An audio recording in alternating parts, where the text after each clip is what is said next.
Hello friends, welcome back to my channel study with MSA। आज की video में हम एक नॉवेल की समरी देखने वाले हैं जिसका टाइटल है द इंग्लिश पेशेंट, जो लिखी गई थी माइकल ओंदात्जे के द्वारा। जैसा कि पहले बताया, ये एक नॉवेल है जो कि 10 चैप्टर में लिखी गई है। इसका पब्लिकेशन 1992 में हुआ था और उसी साल यानी कि 1992 में ही इस नॉवेल को बुकर प्राइज़ भी मिला था और साल 2018 में इसे गोल्डन मैन बुकर प्राइज़ भी मिला था। समरी की शुरुआत करने से पहले हम राइटर के बारे में, नॉवेलिस्ट के बारे में कुछ डिटेल्स देखें तो हमारे जो राइटर है माइकल ओंदात्जे, उनका पूरा नाम फिलिप माइकल ओंदात्जे है, जो एक श्रीलंकन बॉर्न कैनेडियन नॉवेलिस्ट है। उनका जन्म 12 सितंबर 1943 में कोलंबो, श्रीलंका में हुआ था और वो अभी 80 साल की उम्र में कनाडा में रह रहे हैं। हमारे राइटर के कुछ फेमस बुक्स देखें, उसमें सबसे पहले in the skin of a lion, running in the family, warlight, Anil's ghost, a year of last things, poems, elimination dance, ये उनकी कुछ फेमस बुक्स है। इसमें सबसे फेमस है द इंग्लिश पेशेंट और अनिल्स गोस्ट। राइटर के बारे में इंफॉर्मेशन देखने के बाद आज के नॉवेल के कैरेक्टर्स देखें। सबसे पहले द इंग्लिश पेशेंट, जिसका ओरिजिनल नाम अल-मैसी है। ज़्यादातर चैप्टर्स में इसका नाम रिवील नहीं होता क्योंकि ज़्यादातर चैप्टर्स में वो एक, जैसे कि उसके नाम में लिखा गया है पेशेंट, वो पेशेंट की तरह ही रहता है, लेकिन अंत में उसका नाम रिवील होता है अल-मैसी। उसके बाद है हाना, जो एक नर्स है और हमारी नॉवेल का मुख्य पात्र है। किप, जो कि एक इंडियन है, जो कि ब्रिटिश आर्मी में एक बॉम्ब डिफ्यूज़र है। कार्वेजियो, जो कि भूतकाल में एक चोर था और हाना के पिता का पुराना दोस्त है। जियोफ्री क्लिफ्टन, जो इंग्लिश पेशेंट अल-मैसी का दोस्त होता है। जियोफ्री क्लिफ्टन अल-मैसी की टीम का ही एक हिस्सा होता है। उसके बाद है जियोफ्री क्लिफ्टन की पत्नी कैथरीन क्लिफ्टन, जिसके साथ इंग्लिश पेशेंट का अफेयर होता है। नॉवेल के माइनर कैरेक्टर्स की इन्फॉर्मेशन हम समरी के दौरान देखेंगे, तो अब ज़्यादा समय न वेस्ट करते हुए शुरू करते हैं आज की हमारी ये वीडियो। द इंग्लिश पेशेंट में प्रेजेंट और पास्ट दोनों एक दूसरे से जुड़े हुए हैं। इसमें फ्लैशबैक टेक्निक का उपयोग किया गया है। तो नॉवेल की शुरुआत एक युवा नर्स हाना से होती है, जो कि हमारी नॉवेल का मुख्य पात्र है। हाना 1945 में इटली में एक विला के बाहर पौधों को पानी दे रही होती है। वर्ल्ड वॉर 2 यूरोपियन देशों में अभी अभी समाप्त हुआ है। जर्मन्स अब पीछे हट चुके हैं, पर जाते जाते उन्होंने अपनी सुरक्षा के लिए माइंस और बॉम्ब्स बिछा दिए हैं, इसीलिए अभी आसपास का इलाका खतरे से भरा हुआ है। अब विला में देखें तो विला में सारे मरीज़ और नर्स जा चुके हैं, पर अभी भी वहाँ पर एक जला हुआ मरीज़ है जो थोड़ी क्रिटिकल सिचुएशन में है। इसीलिए हाना ने अपने मरीज़ के साथ उसी विला में रहने का फ़ैसला किया है। हाना ने घर जाने की बजाय अपने मरीज़ की देखभाल के लिए वहाँ पर रुकने का फ़ैसला किया। हाना उस मरीज़ के बारे में, उस पेशेंट के बारे में ज़्यादा कुछ नहीं जानती। वह उसे विमान दुर्घटना के मलबे में मिला था, जो पूरी तरह से जल चुका था, इसलिए उसकी पहचान करना मुश्किल था। उसकी पूरी बॉडी जल चुकी थी और एक हल्का सा स्पर्श भी उसे दर्दनाक लगता था। अब इस विला में इन दोनों के अलावा कोई भी नहीं था, इसलिए हाना अपना समय व्यतीत करने के लिए, टाइम पास करने के लिए बुक्स पढ़ती है और उस पेशेंट को सुनाती है। उस पेशेंट की स्पीच से हाना ने अंदाज़ा लगाया कि वह एक अंग्रेज़ है। हाना को उसका नाम अभी पता नहीं होता, इसलिए वह उसे इंग्लिश पेशेंट कह के बुलाती है। एक दिन एक व्यक्ति के जिसके हाथों में बैंडेजेस लगी थी, वह वहाँ पर आता है, उस विला में आता है। वह थोड़े दूर एक अस्पताल में ट्रीटमेंट ले रहा था। वहाँ से उसे दो डॉक्टर्स की बातें सुनकर इस जगह का पता चला। अब ये जो इंसान आता है उसका नाम था कार्वेजियो। अब कार्वेजियो हाना के पिता पैट्रिक का फैमिली फ्रेंड था। यहाँ पे पैट्रिक हाना के लेट फादर है। जब वह कनाडा में था तब वह एक चोर था और हाना को कई सालों से जानता था।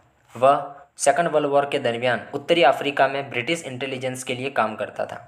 एक बार एक महिला के कमरे से कैमरा चोरी करते हुए जर्मन्स ने उसे पकड़ लिया था। उसके बाद उसे बहुत टॉर्चर किया गया और उसके दोनों अंगूठे काट दिए गए, जिसकी वजह से उसके दोनों हाथ लगभग बेकार हो चुके हैं। हालांकि कुछ हद तक वो ठीक हो गया है।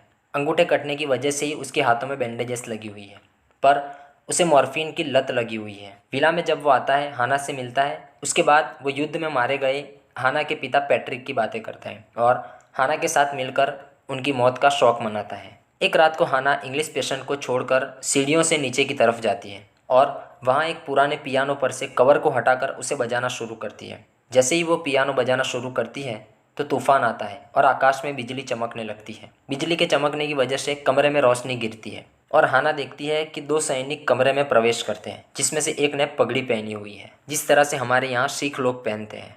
उसका नाम कीप है। उसका ओरिजिनल नाम किरपाल सिंह है, पर उसे शॉर्ट नेम कीप के नाम से सभी बुलाते हैं, जो कि एक इंडियन सिख है और ब्रिटिश आर्मी में एक बॉम्ब डिफ्यूज़र है। कीप यहाँ पर जर्मन्स के द्वारा बिछाए गए बॉम्ब्स और माइंस को डिफ्यूज़ करने के लिए आया है।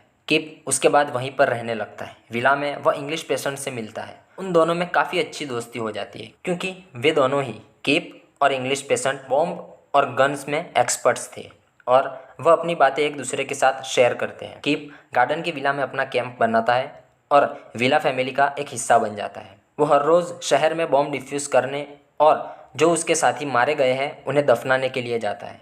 उसका काम बेहद खतरनाक है क्योंकि बॉम्ब डिफ्यूज़ करते समय की एक गलती और वो अपने जीवन से हाथ धो बैठेगा, पर वह इस काम में एक्सपर्ट हो चुका है। किप को हाना के प्रति एक आकर्षण महसूस होता है और कुछ समय बाद वे दोनों प्रेमी बन जाते हैं। अब यहाँ पर इंग्लिश पेशेंट पूरी तरह से होश में आ जाता है और विला में बाकी सब लोगों को अपनी कहानी बताना शुरू करता है। वो बताता है कि उसका असली नाम अल-मैसी है। वह एक डिज़र्ट एक्सप्लोरर था। उसने सन 1930 से वर्ल्ड वॉर II शुरू होने तक के सभी साल नॉर्थ अफ्रीकन डिज़र्ट में भटकते हुए बिताए थे। उसका काम था रेगिस्तान में निरीक्षण करना, उसके नक्शे बनाना और रेत में प्राचीन मरुद्यानों की खोज करना। अपने अन्य यूरोपियन साथियों की तरह अल-मैसी भी रेगिस्तान के हर हिस्से से परिचित था क्योंकि उसने अपनी पूरी ड्यूटी वहीं पर की थी। सन 1936 में ऑक्सफर्ड से आए एक युवक जॉफ्री क्लिफ्टन और उसकी पत्नी कैथरीन ने उनकी कंपनी ज्वाइन की। जॉफ्री एक पायलट था और उसने ब्रिटिश आर्कियोलॉजिस्ट्स के साथ काफ़ी काम किया था। उसके पास एक प्लान था जो रेगिस्तान में नक्शा बनाने के काम आता था। एक रात अल-मैसी ने कैथरीन को उसकी बुक हेरोडोटस से एक पैसेज पढ़ते हुए सुना तो अल-मैसी को एहसास हुआ कि कैथरीन उसके प्रेम में है। उन दोनों के बीच अफेयर शुरू हुआ। काफ़ी समय तक ये अफेयर चला, पर 1938 में कैथरीन ने इस अफेयर से ब्रेकअप कर लिया क्योंकि उसे एहसास हुआ कि अगर इसके बारे में, यानी कि इस अफेयर के बारे में उसके हस्बैंड जॉफ्री को पता चलेगा तो वो पागल हो जाएगा। जो कि ये अफेयर अब ख़त्म हो चुका था, पर फिर भी अल-मैसी कैथरीन के पीछे पड़ा रहता था क्योंकि वो कैथरीन को उसके किए के बदले में उसका नुकसान करना चाहता था और उसे सज़ा देना चाहता था। पर कैथरीन को अब अल-मैसी में ज़रा भी इंटरेस्ट नहीं था। एक दिन किसी तरह से जॉफ्री को इस अफेयर के बारे में पता चलता है। सन 1939 में वर्ल्ड वॉर II की शुरुआत होती है। तब अल-मैसी ने रेगिस्तान में अपना कैंप बंद करने का फैसला किया और जॉफ्री को रेगिस्तान में ले जाने की व्यवस्था की। जॉफ्री ने यहाँ पर एक प्लान बनाया। उसमें वह कैथरीन को अपने प्लान में साथ लेकर जाता है और वह तीनों को मारने के लिए, यानी कि खुद को, कैथरीन और अल-मैसी, इन तीनों को मारने के लिए अल-मैसी के ऊपर प्लेन को क्रैश करता है। पर प्लेन अल-मैसी को चूक गया, लेकिन दुर्घटना में जॉफ्री की मौत हो गई और कैथरीन गंभीर रूप से घायल हो गई। अल-मैसी ने कैथरीन को उठाकर पास की एक गुफा में रखा और उसे पैराशूट से ढक दिया और कैथरीन को वापस आने का वादा करके मदद के लिए वह वहाँ से निकल पड़ा। वहाँ पर आसपास कोई भी उसकी मदद कर सके ऐसा नहीं होता, इसीलिए उसे वहाँ से दूर जाना पड़ता है। वह 4 दिनों तक रेगिस्तान में इधर उधर भटकता रहा। फिर वह नज़दीकी शहर में पहुँचता है तो अंग्रेजी सैनिकों ने उसे जासूस समझकर कैद कर लिया। काफ़ी टॉर्चर करने के बाद अल-मैसी को रिहा कर दिया गया। उसे पता था कि कैथरीन को बचाने में अब काफ़ी देर हो चुकी है, लेकिन फिर भी वह उस गुफा की तरफ जाता है। वहाँ जाकर उसने देखा तो कैथरीन मर चुकी थी। उसने वहाँ पर क्रैश हुए विमान को ठीक करने की कोशिश की और फिर कैथरीन के शव को उस प्लेन में रख दिया, लेकिन प्लेन उड़ाने की कोशिश के दौरान उसमें कुछ खराबी आ गई और उसमें आग लग गई।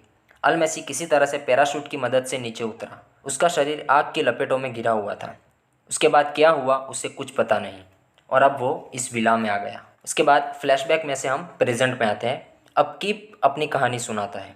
किप बताता है कि उसका भाई पहले से ही पश्चिमी देशों को पसंद नहीं करता था, पर फिर भी मजबूरी की वजह से किप को ब्रिटिश आर्मी में ज्वाइन होना पड़ा क्योंकि उस वक्त इंडिया में ब्रिटिशर्स का राज था। उसे बॉम्ब डिफ्यूज़र की ट्रेनिंग दी गई। धीरे धीरे किप अपने क्षेत्र में, यानी कि बॉम्ब डिफ्यूज़र के क्षेत्र में एक्सपर्ट हो गया। किप को जिसने ट्रेनिंग दी थी उनका नाम था लॉर्ड सफॉक।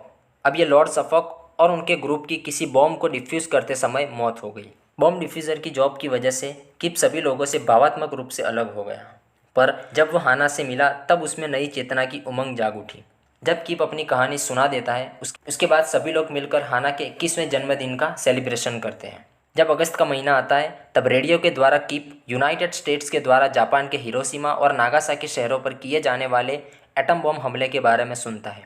वह ये सुनते ही बहुत गुस्से हो जाता है, अपनी गन उठाता है और इंग्लिश पेशेंट यानी कि अल-मैसी के कमरे की तरफ जाता है और उसे मारने की धमकी देता है। हाना और कारवेजो रूम में आ पहुंचते हैं और कीप को समझाने की कोशिश करते हैं कि इंग्लिश पेशेंट हकीकत में इंग्लिश नहीं है, पर कीप उनकी बातें नहीं सुनता। वो कहता है कि जो कोई ब्राउन लोगों के ऊपर बॉम्ब गिराता है वे सब इंग्लिश मैन ही है। कारावेजो पास में पड़ी कुर्सी में बैठ जाता है। वह जानता है कि कीप सही कह रहा है क्योंकि वाइट लोगों के शहरों पर बॉम्ब गिराने जैसी हरकत कभी नहीं होती है, ये सिर्फ ब्राउन लोगों के साथ होता है।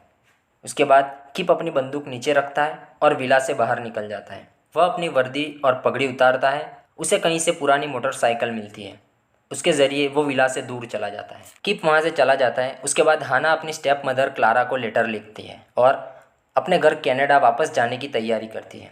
कुछ साल गुजर चुके हैं, अब किप इंडिया में है और वो एक डॉक्टर बन चुका है। उसके 2 बच्चे हैं और एक बहुत अच्छे बिहेवियर वाली बीवी भी है, पर वो अभी भी हाना को नहीं बुला पाया। वो अभी भी उसके बारे में सोचता रहता है। हाना उसे अभी भी लेटर्स लिखती है। किप के पास वो लेटर्स पहुंचते हैं, पर किप कभी भी उन लेटर्स का जवाब नहीं देता। और इसी तरह से ये नॉवेल यहाँ पर एंड हो जाती है। आई होप कि आपको हमारी वीडियो पसंद आई होगी, तो वीडियो को लाइक करें, शेयर करें और चैनल को सब्सक्राइब करें। तो फिर से मुलाकात होगी ऐसी ही किसी वीडियो के साथ। तब तक के लिए goodbye and take care.